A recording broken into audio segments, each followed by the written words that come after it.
Welcome to the Talent Development Hot Seat, a show where I interview business executives, talent development professionals, and thought leaders to find out what has been successful and challenging in the world of talent development. My objective is to share ideas, valuable lessons, tools, advice, and trends.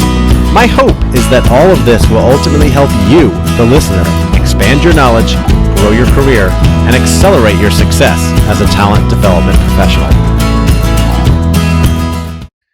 Hey, Michelle, welcome to the podcast. Thanks for having me, Andy. Happy to be here. Yeah, so great to have you on. I think we connected through LinkedIn, and I'm so impressed with everything that you've been doing, the books and all the work that you do. And I know we're in a similar space and both very passionate about networking and connecting. So it just seemed like a match made in heaven. So it's good to have you on. It's funny when you say networking and connecting, because my brain immediately goes to, they're different. Well, tell me why.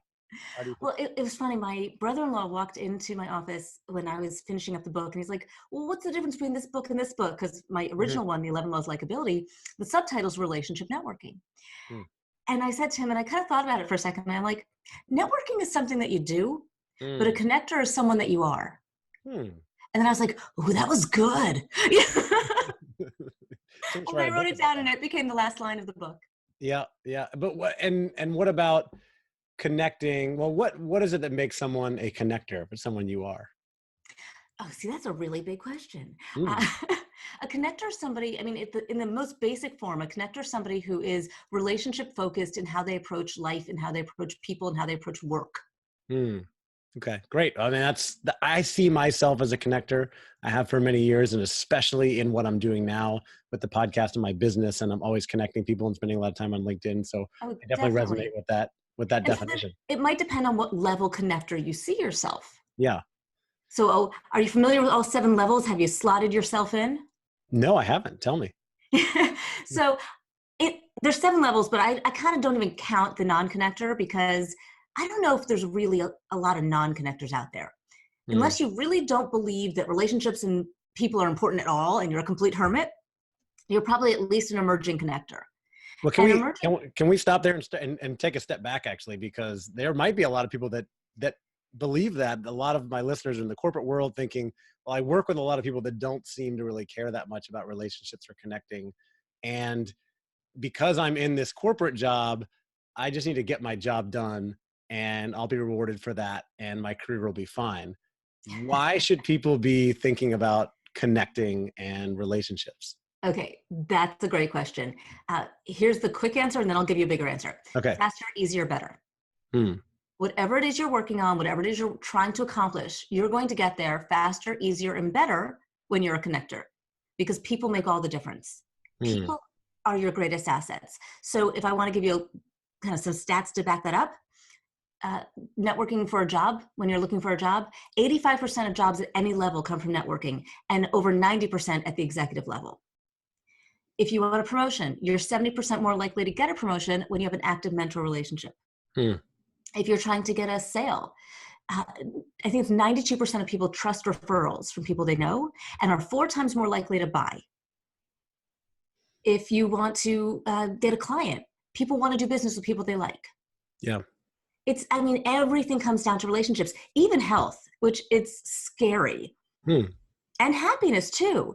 You are more likely to feel job satisfaction if you have close work relationships, and your productivity goes up by 50% when you have those strong relationships in your professional environment.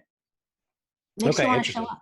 Yeah. So those things are really important. And so we might aspire to be more of a connector, to build relationships, to network and have the relationship with the workplace. And I interrupted you. We're talking about the 7 levels of connecting. No, but that's really important, because people are like, well, why would I care about being a connector? Well, I think what you just asked is key. What is the advantage? And I think about my own story, and I start the book sharing my story of being laid off. And I was laid off on a Monday and was working the following Monday. And, people talk about serendipity and luck, and I'm like, Yeah. It's like, oh yeah. It's BS. It's because when you have those relationships, I made a phone call to a friend, not looking for a job, just to say, like, let's get a drink because I just got laid off. You Yeah. know? Right. I'm like, we need to go out because I need a drink. Yeah. And his next comment was, come work here. And Yeah. and I was there within a week. Right. Because you've got So that relationship. And I've experienced this in my own life many times. I mean, I talk about this all the time. Just about every job and business opportunity I've had has come from relationships. The great consulting job I got 8-9 years ago was because a random email I sent to a guy said that I was looking for something else. And he said, come work here. And then the business I'm in now is because a friend recruited me over and I said, I'm looking to do something different. He said, come work here. yeah, So exact same thing. And had built those relationships up before that, not asking for anything.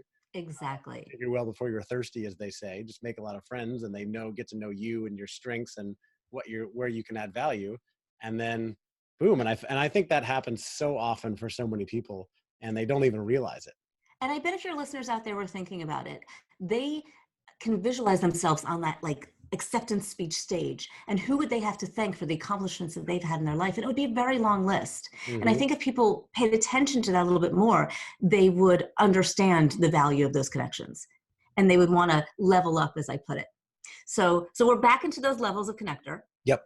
And we're in that emerging connector. So somebody who obviously values it, but they haven't infused all the mindsets in yet. They're not that comfortable. They might move to the responsive place where they're responding to requests from other people to connect, or they're responding for requests for assistance from other people. And so they're very responsive, but they're not yet seeing their own value, and they're not initiating. Once they start to initiate, that's the first lever. As they're initiating and responding, they're now in that acting connector category. And that's, really a great place for most people to be. And probably most people can be there very easily with just a little extra, a little more recognition of how you can be of assistance to somebody else, and a little bit more, I'm going to make that first move. I'm going to reach out. Then we take it up a level. And so this is probably the world that you are in, because the other level is the breadth and depth of your connections. So if you have a depth, like for example, Andy knows everybody in podcasting, that would make you a niche connector in podcasting. It could be, I was talking to somebody who planted flowers in the flower beds in their street and became like the mayor of their street. Yes. Like everybody knows so-and-so. That's a niche connector. It could be a geography. It could be an industry. It could be a function. When you break out of the depth and you start to have a breadth, when you are friends with everybody up and down the ladder, across different industries, across different geographies, across different demographies, if that's a word, that's when you become a super connector. And if you cross your country's borders, that's when you become a global super connector. Wow. So where would you put yourself? I don't know. I like to think I'm a pretty broad connector. I mean, there's certain niches that I'm deeper in. The talent development community right now is where I've been spending a lot of my time. But working in the consulting world, entrepreneurship, podcasting, I go to a lot of podcast conferences and know a lot of people, to your point. Not everybody, that's for sure, because there are 500,000 podcasts out there. But but I know a lot of people, and a lot of people in personal branding, entrepreneurship, because I go to all those conferences and meet people and have fun with those people and get to know them, and then look for opportunities to connect people when I think there's a way to add value. And you're very much in that mindset. Oh, and definitely. that's really what it's about, is embracing the mindset of somebody who prioritizes relationships in the way in which they interact. So how do you help people? I've been in that mindset for a long time. You just froze on me for a second. Can you hear me now? Yes. So how do you help people that are not in that mindset? I've been in that mindset for a long time, but there are a lot of people who say, well, I'm introverted. I don't really want to go out and talk to a lot of people, or I'm just not very social, or, I'm a computer programmer. I don't need that. I just need to be good at this job. How do you shift that mindset or convince them that it is important when they don't historically see it that way? I can't tell somebody that it's important to them. They need to determine what's important to them and recognize how they can get there. And they probably recognize that those relationships would help, but they're so uncomfortable with it. Mm-hmm. I will tell you, some of the best connectors I know are introverts. One of the mindsets is being social and curious. But let me be clear with all those people out there. I married a computer program, techie, somebody, I don't know. I don't understand any of that tech stuff, but I married one. Right. And he very much was an emerging connector when I met him. Hmm. He was just kind of starting out. And I saw him move from emerging to responsive to acting. And I don't even know if he's quite hit niche yet, but he's very strong as an acting connector. Hmm. And so he's an introvert. It's not his comfort place, but it's a learned skill. And it's a mindset. So what I would say, social curious doesn't mean social butterfly. It doesn't mean life of the party. It doesn't mean I have to go work the room. Right. You can choose what room you're in. And that room doesn't have to be overly crowded. Connection really happens in the one-on-one. And I would actually say, I have a section in the book called The Introvert's Edge. Because I do think introverts have an edge when it comes to connecting. They are natural born listeners. And they bring that curiosity. They bring that attentiveness. They make somebody feel present, heard, and valued. And they process that information. They feel more comfortable in the one-on-one. That's where connection happens. It doesn't happen in the big group. And the last thing is, and I can say this as an extrovert, introverts aren't as off-putting. Sometimes us extroverts come on a little strong and a little over or extra. That's what we need to say. A little extra. Nice. And so the introvert is actually a little bit more putting somebody at ease and has a calm energy and a presence that lets you exhale a little bit. So understand the strengths that you bring to the table as an introvert and think about finding the environments in which you can thrive. But I'll give you one caveat there. Stretch yourself. Every once in a while, go to the big room. Realize you can do it. Realize you can hold your own, and it won't be so intimidating. Yeah, I think it's important for all of us to get out of our comfort zone, stretch a little bit. On that note of, curiosity, I have always been, when I started to codify my point of view on networking and give advice to people and give talks a little bit on this, not nearly as much as you, I always say that, the number one trait is curiosity. I just focus on asking questions, getting to know the other person. And I've also thought introverts have an advantage here because they're generally better listeners and more curious than us extroverts who always just want to keep talking and move on to the next conversation, right? And so we have to force ourselves to focus a little bit more on that one-on-one conversation. And I'm an extrovert as well, and I have challenged myself to spend a lot more time alone and find that I'm starting to enjoy that time. And so I know many introverts that are moving the other way and forcing themselves to spend time in social situations and finding many benefits from that as well. I mean, there's greatness and benefits in both. Yeah, I always think about a conversation as a dance. And I think we need to bring the strengths that extroverts bring as well as the strengths that introverts bring. So when we have that curiosity, when we ask those questions, you have two options. You can either listen and probe, right? Let me ask more, right? This is a strength of the introvert. Or you can listen and share. And this is where we find our common interests and our common values and our common experiences. And we have those moments where we feel like, oh, yeah, you, me, yes. And we find that connection point. And that's where an extroverted strength is. And so whereas you said, I'm spending more time alone, I've challenged myself to talk second. Nice. So thinking about, especially for people in companies, we've established that it's a good idea to be connector, that relationships matter, that there are numbers to back it up. What are some things they should do? How do they go about becoming more of a connector, building more relationships, building their network to help them get that promotion, get that next job, get their project done, whatever it may be? Is it, just walking the office, talking to more people in the queues? Is it going to networking events? Is it making more connections online? What do you generally recommend? It's not formulaic. Yeah. So let's do this. I'm going to share with you the 7 mindsets, and you can pick 1 or 2 and we can dive a little bit deeper. Cool. But when we have these mindsets, you'll see that when you're in interaction, you think differently and you act differently. And because it is who I'm being, the way you asked that question was a little bit more of the I'm networking versus I'm connecting. Okay. And so I kind of want to flip it a little bit and think about, if I am this way, these things will happen. So a connector is the 7 mindsets. A connector is, we'll count to see if I forget any. Open and accepting. Okay. Has a clear vision. They believe in abundance. They trust. They are social and curious, which we already talked about. They're conscientious, and they have a generous spirit. So when I think about, these are the things that I need to think about in order to get that advantage, being whatever I'm working on faster, easier, and better. Yeah. There's a couple that are pretty critical in that list. Which jump out for you? Well, I think that one thing that a lot of people don't think about is probably that last one about being generous. Even though it may come natural to some people, others have to work at it. They may not think, well, I'm connecting with people. Why does that matter?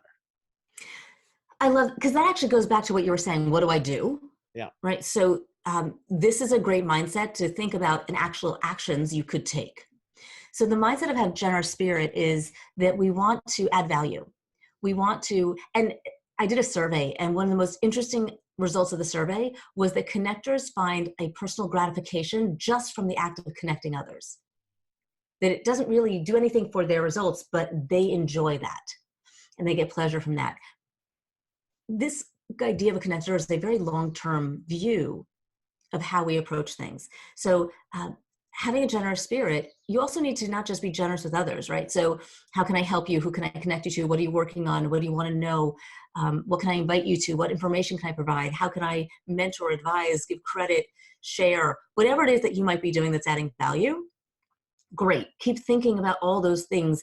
And you don't ever sell yourself short. You bring value to the table. And I work with a lot of younger professionals that kind of feel like, but they're here and I'm here.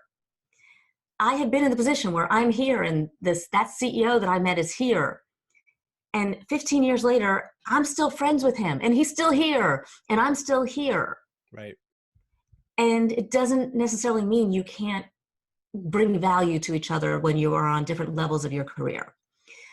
I remember the former head of Credit Suisse's all of technology. Like he used to have 54,000 employees. Like, I don't know, it doesn't get much more here than that. And he was a complete like novice at LinkedIn. And we used to have Skype sessions where I would like help him with his LinkedIn profile. And again, he and I have been connected for years. Yeah. So it's not like you have to fix the world. It's just showing that you want to add value, asking the question, what are you working on, or who do you want to know, or what's important to you right now? That shows that you're not all about yourself. Or what are you struggling with, right? Because everybody has challenges that they could use help with. Yeah, what's keeping you up at night? Not ask that on the first date, but in the first interaction, and so to speak. So all of those things show that you care, even if you can't do anything yet. So that's the idea of kind of being patient with your ability to help. The other part of having a generous spirit is being generous with yourself. And it's really important to recognize that we need to be good to ourselves too. We need to set boundaries and give ourselves space, because a connector tends to overextend. And that kind of leads right into the idea of a generous spirit, because the idea of conscientiousness, because we need to be very clear on what we say yes to and what we say no to. Otherwise, we stretch ourselves so thin trying to help everybody else that we run ourselves into the ground. Yeah, and I know people that have done that. I know people that are doing that now, and I'm trying to, you can only go so far. You have to take care of yourself. You have to take care of your own career. But with that said, I mentioned everybody, and we talked about everybody has challenges. Everybody needs help with things. A lot of people, even if they're willing to be generous and ask other people what help they might need, I find a lot of people struggle with asking for help themselves, which can also be a great way to connect with others, because people love to help each other. Have you come across that as well? Yes, that's actually why the chapter on Have a Clear Vision is one of the critical mindsets, because you can't get the advantage unless you know what you're working on, right? Like, how can I get my result faster, easier, and better if I don't know what result I'm looking for? Yeah. But not only does a connector know what they want, they're willing to ask for it. And so I actually spent a lot of time in that chapter talking about different ways to ask without putting a relationship at risk. And I think I love the way you phrase the question, because I think when people recognize that enabling somebody to help you makes them feel valuable and more connected to you, you won't be like, no, I don't need any help, right? showing that appreciation and letting them feel like, yeah, you can help me too. It feels amazing when you Yeah. can help somebody. That CEO I mentioned to you. So this is somebody who has done like 3 startups and gone IPO on all of them. Like really, he's got a Wikipedia page, like the whole Yeah. shebang. Yeah. And the second time we met, so I basically pitched an idea to him, a business idea. A friend connected us, and he knocked down my idea in 10 minutes. And we proceeded to have a lovely lunch. And he said to me, I'm in love with the idea of my business, not the business of my business. Yeah. And boy, did he save me a lot of heartache. And I appreciated that. And so I had gone up to his office and I left a bottle of tequila because I heard that that was his favorite tequila. He happened to walk out when I was standing there dropping it off. And he's like, hey, let's set up some time for you to come back. He was closing up this business that already IPO'd and starting new. And he's like, I'll tell you what I'm working on next. I was like, okay, great. So that second meeting when I went back to learn what he was doing, I was like, this is so over my head. Yeah. I mean, there was tech stuff and I was just like, yeah, I don't get any of this. So I asked questions. Right. I really wanted to understand. And I started to ask questions because I didn't understand how this would work. And all of a sudden he does one of those Oprahs where he, leans back and puts his feet up and he says, Michelle, you've given me a lot to think about. I will never forget that feeling of like, really? I did? It was so exciting. Yeah.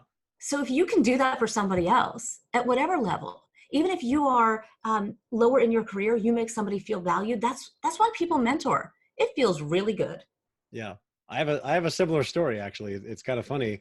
I was on a flight once from Orlando to Newark to go up for some meetings in New York. And I was sitting I was in first class in United because I flew a lot of United for many years and I got upgraded a lot. And I was sitting up there next to this guy who was obviously a very prominent executive in some way or other. And I knew I had to find a way to talk to him. And so I eventually complimented his watch and it started this whole conversation. Turned out he was the president of a business unit that was spinning off from a company. So he was about to be the CEO of a publicly traded company. And I asked him a whole lot of different questions using a questioning framework that I have that I use and teach others how to use. And by the end of the conversation, we talked for an hour or so. He said, you know what? I'm actually on my way to New York to meet with investors and analysts ahead of our spinoff. And you've actually helped me think through a lot of the things that I needed to talk to them about. So he thanked me and I had the same feeling, just floored and, grateful. And it gave me validation for, asking people questions, getting curious and being willing to have that conversation and not thinking and the limiting belief that, oh, it's just about me and I'm being selfish because I'm helping them by thinking things through as well. Yeah. And so I don't know what you did after that, but anybody who's listened to the story, they might have those experiences and then they say, and then it ended on the plane. Right. So what I would say to you is make sure whether you got his name or his LinkedIn or there's some way to follow up. Right. And then you wait a few days because you know when that meeting was held. And then you say, how did the meeting go? Right. Right. Like it doesn't have to be like, thank you so much for your time. It doesn't have, I've done that so many times. Like I've not gotten gigs as a speaker. They went in another direction. And I just put in my calendar the date of the event that I would have spoken at. And then I check in with them about a week after the event. And I say, hey, how did it go? And, I hope it was a wonderful success. I'm sure your speaker was amazing. Yeah. And they're like, I'm amazed that I cared enough to think about how their event went, even though I wasn't the speaker. Yeah. And that keeps the relationship going. And then they're like, no, but we could use you for this event. Right. Yeah. You're giving me some good ideas about some stuff I've got coming up. So speaking of speaking, I mean, you've got these books on, connecting. You've got the 11 laws of likability and the connector's advantage. And I know you do a lot of speaking and coaching and training as well. What is most of your speaking about? Is it on these subjects? Is it connected to the book, or what do you most often get pulled into or requested for in speaking engagements? I always say my mission is about connection, but it could be connection in a lot of different ways. So it could be connected leadership. I did a program yesterday called The Relationship Driven Leader, and it's also one of my most requested keynotes to understand how do we create connected leaders and connected cultures. It could be connecting to your message. So it could be, the public speaking aspect and how we present ourselves and communicate, connecting to your network. Of course, I do the relationship networking and the art of conversation in the digital age. It could be connecting to your brand and to yourself. And so for women, I have one called Claim Your Power. And if it's got both genders in it, I call it You the Brand, because we do need to connect to our own message and how we want to be known. So it's all about how we connect. And I actually have one talk called Get Known, Get Connected, Get Ahead.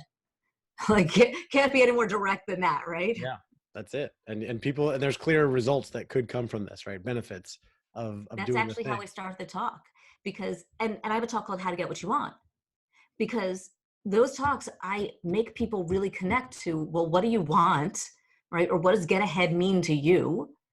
Because if you don't have that clarity, you're not going to get it. Yeah. Makes sense. So you mentioned personal brand. That's something I wanted to ask you about as well. I'm very obsessed or infatuated. It's probably not the right word, but I study a lot. You're This idea into it. I'm really into this idea of personal branding and working on a lot of that myself. I realize that, a lot of entrepreneurs get it. They're doing this, right? But for people that are in the corporate world, starting to maybe hear about, well, you need to develop some type of personal brand or authority, or maybe they think, no, I don't. Do you think that everybody needs to be thinking about this? And if so, why? I think everybody already has a brand, but Hmm. they might not be controlling what that brand is. Yeah. A brand is simply, well, there's two ways I define it. One way is a brand is the promise of working with you. Like, what is my expectation of the experience of working with you? That's your brand. If you want to make it a little more kind of tangible, ask what 3 words somebody would use to describe you. That's your brand. And make sure those words aren't synonyms. I actually have an activity, and I'm sure we'll put it in your show notes. It's called Your 3 Words, to help people work through what they want their brand to be, what they believe their brand currently is, kind of getting some research to find out what it really is, and how to bridge that gap. And so it's one of my free giveaways. If they kind of join my newsletter, they get all the good stuff. And it's a really amazing activity. It took me about 2 weeks to come up with my first set of words on my brand, and then another 2 weeks to test them out and realize that I had to tweak it. And now I do that program called You the Brand. And at the end of it, I let people describe me, and I let them throw all the words they want to at me, good and bad. And then I kind of click the slide, and they've inevitably said exactly what I want them to say. And I said, there's nobody behind the curtain. There's no wizard back there typing it in as you said it. Right. The idea is that when you get really clear on how you want to be known, you infuse those qualities about yourself that you like the most into your interactions, and people will get it. Yeah. And you all have brands. You want to be determining and driving what that brand is. And you show up consistently around whatever that brand is, however you think about defining it, what people see you as. I get kind of annoyed with so many people that are trying to be one thing, but they're really another, when, in this day and age, everything is so out there, right? That you might as well be authentic and be consistent with what your brand is and who you are and what you put out there in the world, because people are going to find out anyway. Well, that's why I find it so interesting when so many people come up to me and say, you really are everything you talk about. You seem the same on stage as off. Yeah. And they're surprised by it. Right. And I was like, yeah, I believe everything I say. Right. I'm like, this is my heart. This is my mission. This is everything I believe. It's no different if I'm standing up there or if I'm standing in front of you. Right. Yeah, I strive to do the same thing. I think it's so important. And I heard a story recently about a speaker I saw speak who kind of touched on that a little bit. And then someone I know was doing some work for him, and I found out that he was just not so as kind or human-centered as maybe he gave off on the stage. And I just thought that was kind of annoying. I think we need to be consistent, authentic, generous as much as possible. Okay, so here's one thing I will say. Yeah, I agree with you. But I also want to give room for the people who don't feel this naturally. Because when I do kind of communication styles and I say, okay, so this is how we're wired. Well, some people are wired more task orientation. Some people are wired more about action and process than they are about people and purpose. Sure. And that's okay. That's critical. That's important. You add so much value within your organization. And what I say is that you don't have to be naturally wired this way, but you need to be able to access those skills. And so if this person was really more this, and that's their comfort zone, that's okay. There's no judgment there. Mm-hmm. if they can access the skills in an authentic way, you're good. And so I don't want people listening to think, well, I'm not a people person. Right. Because the biggest differentiator in organizations and in leaders between an average performer and a star performer are those people skills. And research will show you that your EI, your EQ, is far more important than your IQ when it comes to your success. And you'll see, I wish I could remember some of them. I remember one company who did this research said that the sales increased 36% with people who took the emotional intelligence class. And, 36% is not a small number. That's huge. You're talking about a sales increase, Yeah, that's really huge. And I do some work with some clients on emotional intelligence, and I'm gonna have to go find those stats and start quoting that more, because seriously, if you can make that kind of an impact by helping people focus on that more, going through some training on it, that's a huge differentiator. It's a big ROI. See, now, so you and I started talking and we're like, oh, we have so much to talk about. We have to get this podcast done. Yep. So now what just happened in our conversation is like, oh, I know how I might be able to be of assistance to you. Yep. Right. I might be able to help you find those stats. Right. Absolutely. And that's the mindset of a connector. You're always listening for those moments of, oh, I can help with that. 100%. So we only have a few minutes left. Michelle, I know you've got a lot of stuff going on. You've got the 2 books, you do a lot of writing, a lot of speaking. Is there anything we didn't cover that you are excited or passionate about that you want to make sure you get the message out to people?